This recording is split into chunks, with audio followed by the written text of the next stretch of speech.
blended learning kami kali ini, kami punya 4 konsep yang kami terapkan. Yang pertama, pembukaan yang dilakukan dengan ceria. Jadi ketika pembukaannya itu sudah dilakukan dengan ceria, maka nanti siswa diharapkan bisa tertarik untuk menyimak materi yang lebih lanjut ke dalam-dalamnya.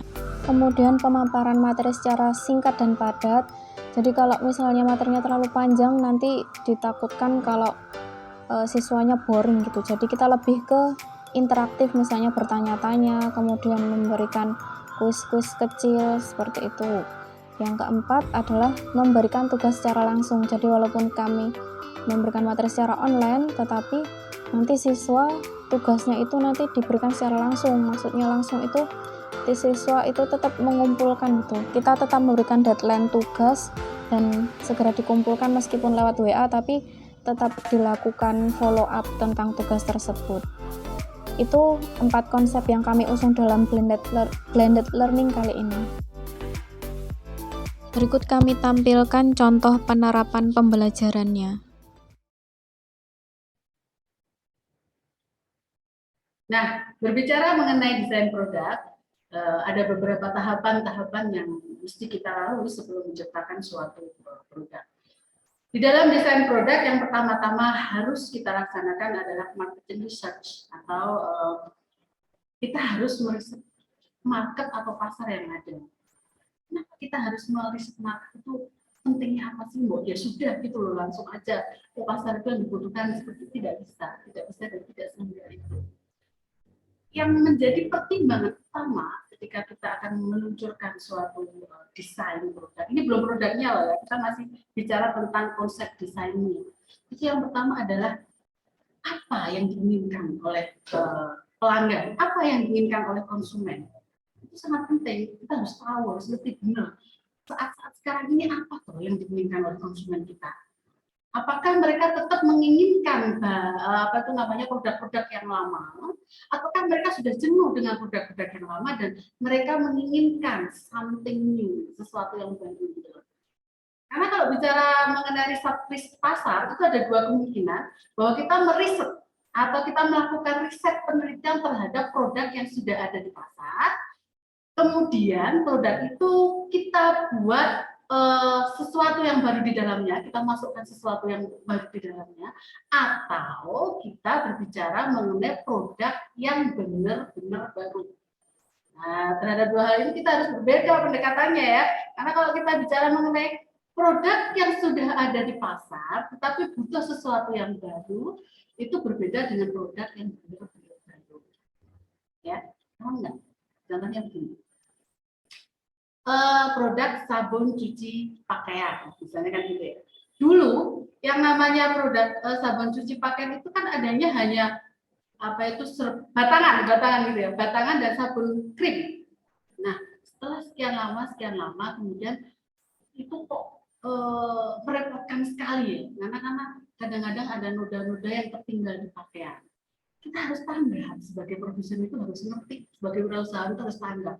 Oh, ternyata konsumen sabun cuci di pasaran itu kerepotan kalau menggunakan sabun yang berbentuk batangan atau krim. Sabun yang sudah ada ini tentu harus ditingkatkan lagi supaya tidak merepotkan. Caranya bagaimana? Kemudian timbul kreativitas baru. Produknya tetap sabun cuci pakaian. Lalu kita ubah formulanya menjadi sabun serbuk. Ya, sekarang ada sabun serbuk itu loh. Beberapa merek itu sudah menggunakan sabun serbuk. Sekarang batangan itu sudah tidak ada lagi. Kalau sabun krim sih masih ada. Cuma kalau yang batangan itu sekarang sepertinya saya sudah tidak menemukan lagi, apalagi di kota-kota besar ya. Di supermarket itu sudah nggak ada. Ketika konsumen beralih ke serbuk, beberapa tahun kemudian mereka juga sudah males gitu pakai serbuk. Kadang-kadang karena konsumen sekarang kan terus banyak yang pakai mesin cuci ya. Kalau pakai mesin cuci, kalau dikasih serbuk itu kadang-kadang banyak yang menempel di pakaian gitu.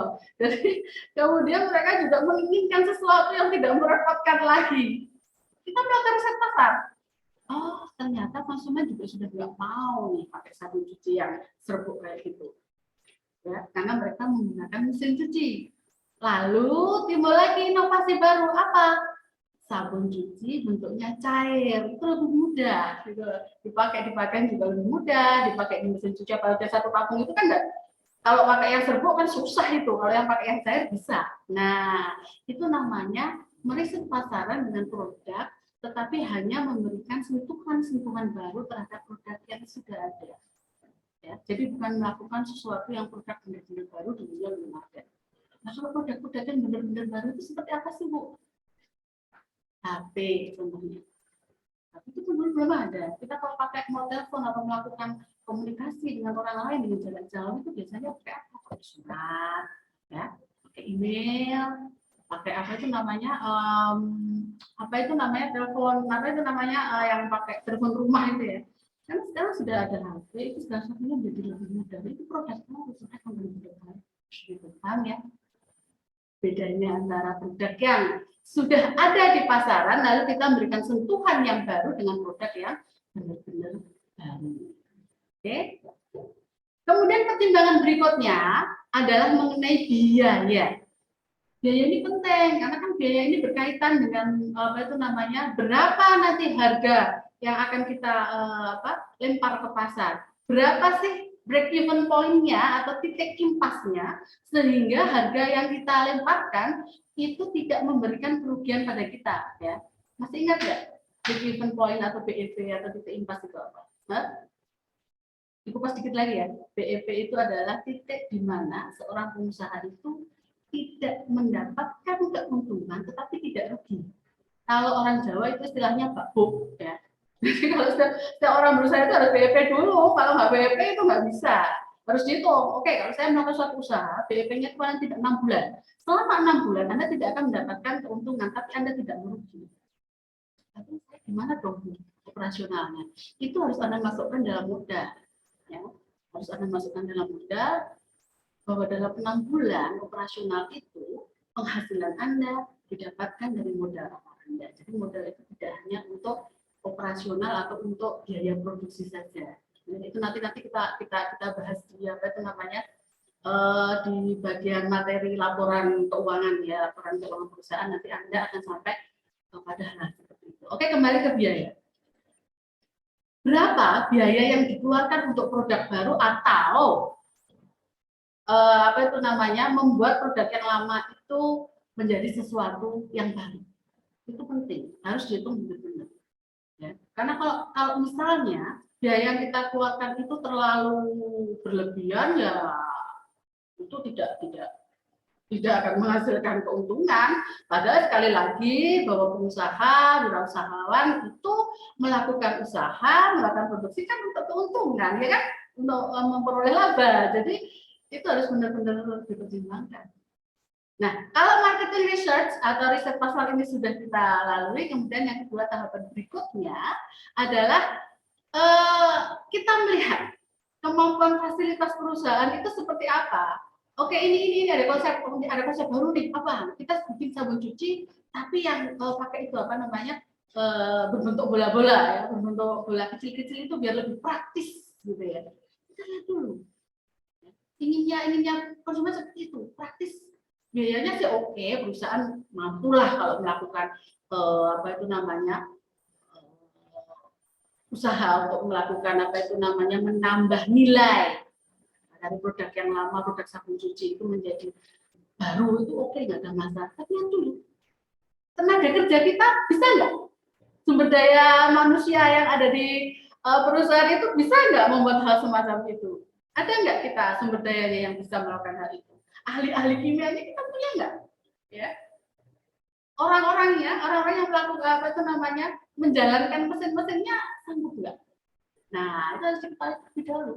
Kalau memang tidak sanggup, ya itu tidak bisa dilaksanakan. Kemudian mesinnya, membuat segala sesuatu itu kan ada mesinnya.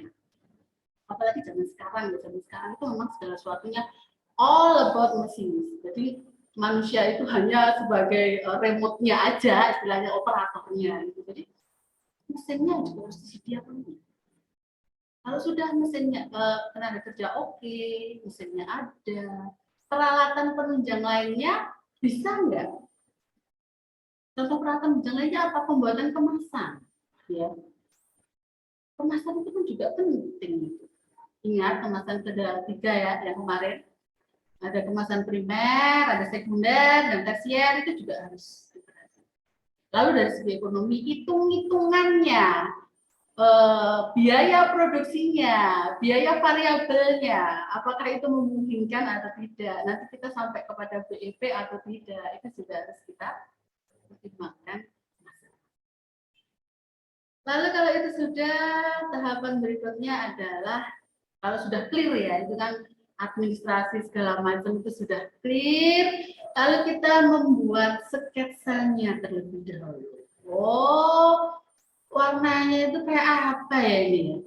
Kita mungkin kalau membuat sabun cuci dengan wangi mawar misalnya, itu warnanya mungkin enaknya merah nih. Merah apa? Benar-benar harus tahu. Sketsa ini berdasarkan skala. Jadi sudah ada skala perbandingan untuk nanti produk jadinya itu seperti apa. Misalnya 1:5, 1:10. Jadi harus skala, jadi nggak bisa dibuat sak-sae gitu, nggak bisa. Dibuat misalnya, sepenting ini sudah saya bikin sketsanya, nggak bisa. Nggak bisa. Harus ada skalanya, karena kan kalau setelah membuat ini nanti kita harus bikin prototipenya, harus bikin contohnya, contoh barangnya. Prototipe kan contoh barang sebelum dilempar ke pasaran. Jadi kalau skalanya itu tidak pas, nanti pembuatan produk ketika produk itu sudah jadi juga gagal. Karena kalau kita pakai mesin ya, mesin itu kan tepat sekian mili aja itu nggak bisa. Jadi harus ada skala yang pas untuk produk. Oke? Lanjut ya. Sudah paham semuanya kan? Oke. Nanti kalau ada yang belum paham, bisa ditulis, lalu nanti ditanyakan di grup WA juga. Nanti Ibu Solo bahas satu ya. Oke, lanjut ya. Tahap yang berikutnya adalah sebelumnya. Tahap yang terakhir adalah membuat gambar kerja. Ya. Kalau sudah membuat sketsa, kita membuat gambar kerja.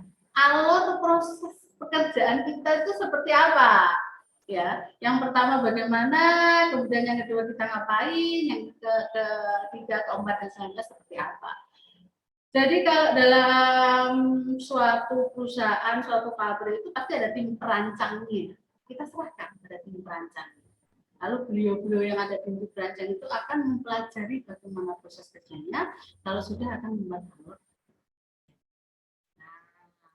Itu tadi tahapan dalam desain produk. Ada 1, 2, 3, 4. Ada 4 macam. Yang pertama marketing research, yang kedua kemampuan fasilitas perusahaan, kemudian membuat sketsa, dan yang terakhir adalah membuat gambar kerja. Paham ya? Ya, harusnya paham. Kan nanti kan kita ulang lagi lama-lama juga. Oke, next. Iya. Selanjutnya kita akan belajar atau mengetahui faktor-faktor apa saja yang mempengaruhi desain suatu produk. Sebelum kita desain suatu produk, ya kita harus memperhatikan faktor-faktor apa saja yang mempengaruhi ketika kita akan membuat suatu desain. Yang pertama adalah bagaimana kita mampu melihat fungsi dari produk itu untuk apa? Keperluannya apa? Dan yang terpenting adalah bentuk dan fungsi dari suatu produk itu harus matching, harus selaras. Bentuknya bagaimana, fungsinya bagaimana, itu penting sekali. Kan nggak lucu kalau misalnya kita bikin suatu produk tapi bentuknya indah nih, bentuknya bagus, luar biasa, kemasannya menarik. Kalau dalam ilmu kewirausahaan itu kan Anda mengenal AIDA ya, teori AIDA, desire, itu bagaimana menarik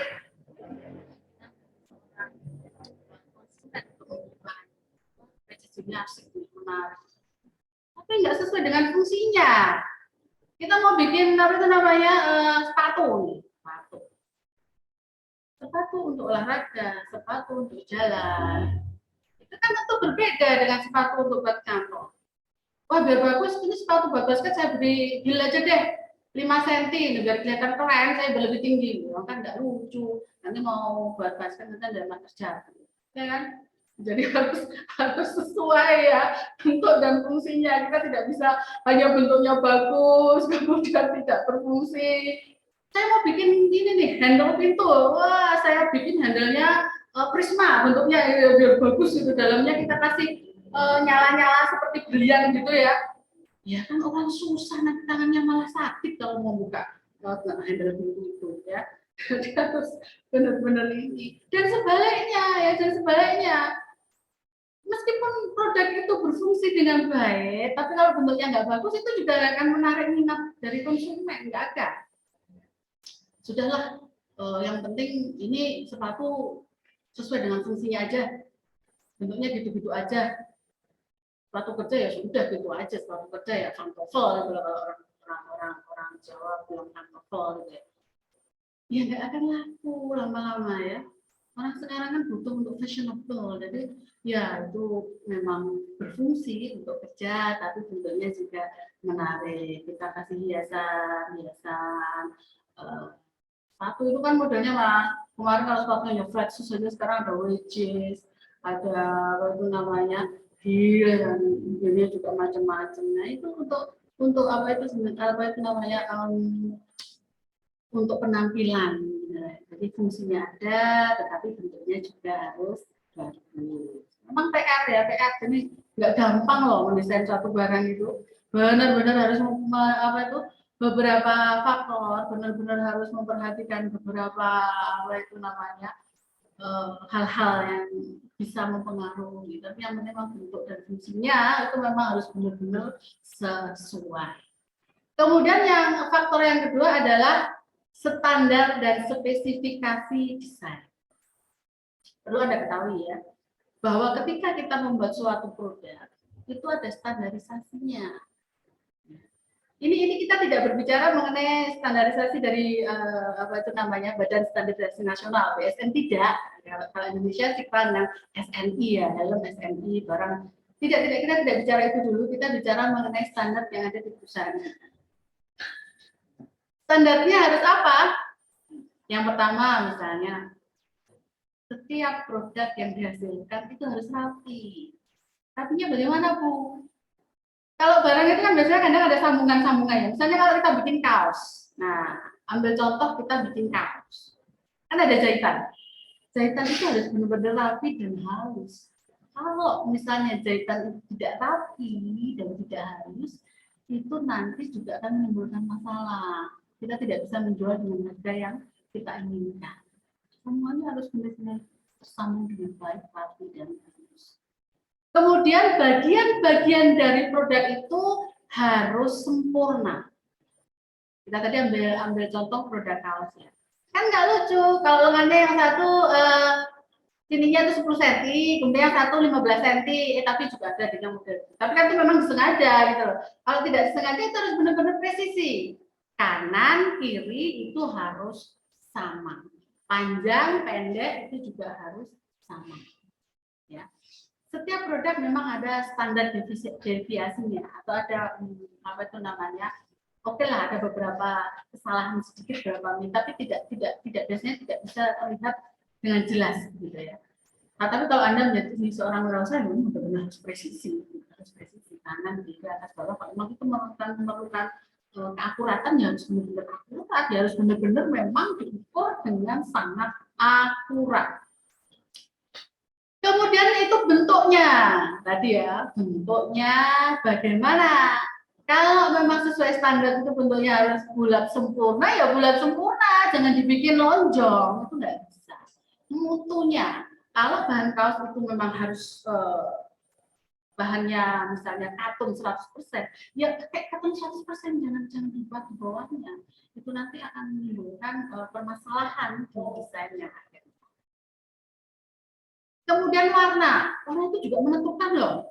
Orang itu kalau melihat warna itu biasanya, oh saya lebih senang nih dengan warna biru. Jadi kalau melihat kaos biru mesti tertarik gitu. Jadi Anda harus lihat warna-warna apa sih yang sebenarnya disukai oleh pasar, lalu itu kita jadikan standar. Kita bikin warna biru misalnya 100, kemudian warna yang kurang disukai apa? Ungu misalnya kita buat yang paling bawah, seperti itu harus ada. Jadi benar-benar desain ini kita sesuaikan dengan standar dan spesifikasi yang sudah kita buat. Faktor berikutnya adalah ini faktor yang sangat penting karena faktor berikutnya itu adalah tanggung jawab dari perusahaan. Apa ini tanggung jawab? Jadi begini, ada etika yang harus dipahami atau harus diikuti oleh seorang pengusaha, bahwa pengusaha atau produsen itu bertanggung jawab sepenuhnya terhadap keselamatan konsumen atau pemakai ketika produk itu sudah dibeli oleh pelanggan atau konsumen.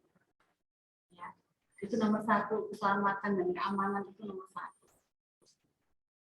Nggak lucu kalau beli kaos tiba-tiba masih ada jarum pentulnya itu di dalam. Oh lah itu nanti urusannya sampai kemana-mana. Nggak lucu misalnya kalau bikin sepeda motor lalu remnya ketinggalan, itu kan nggak lucu ya.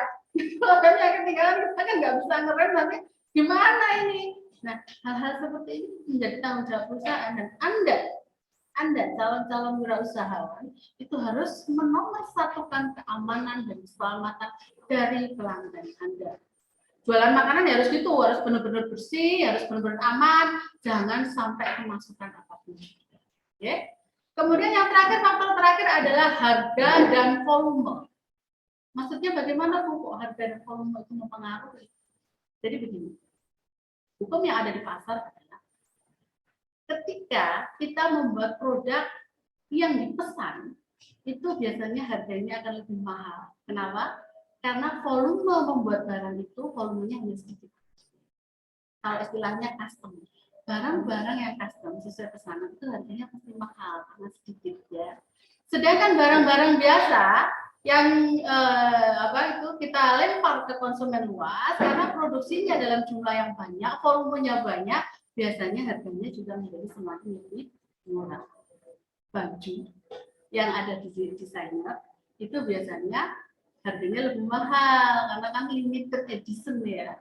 Nah, kalau yang dijual di toko-toko biasa biasanya juga murah karena kan di mana-mana ada, gitu kan? Oke, sudah paham semuanya ya? Ini aja dari beberapa penjelasan saya tadi. Kalau ada pertanyaan-pertanyaan silahkan ditulis, nanti bisa dikirim ke grup WA kita, grup kelas. Nanti Ibu akan balas satu, gitu ya. Baik, untuk materi kita pada hari ini Ibu rasa sudah cukup. Nanti Anda bisa mencari materi-materi pendukung, bisa googling, bisa baca dan sebagainya. Ibu berharap kalian tetap semangat ya. Bagaimanapun cara pembelajaran kita, apapun yang terjadi dengan pembelajaran kita tetap semangat dengan niat untuk menambah wawasan dan mencari ilmu yang seluas-luasnya ya. Tetap semangat, tetap jaga protokol kesehatan dimanapun Anda berada. Ibu tidak pakai masker karena sendiri ya, jadi nggak apa-apa. Kalau ada di ruang publik Anda harus tetap memakai masker. Sekian, terima kasih. Semangat, assalamualaikum.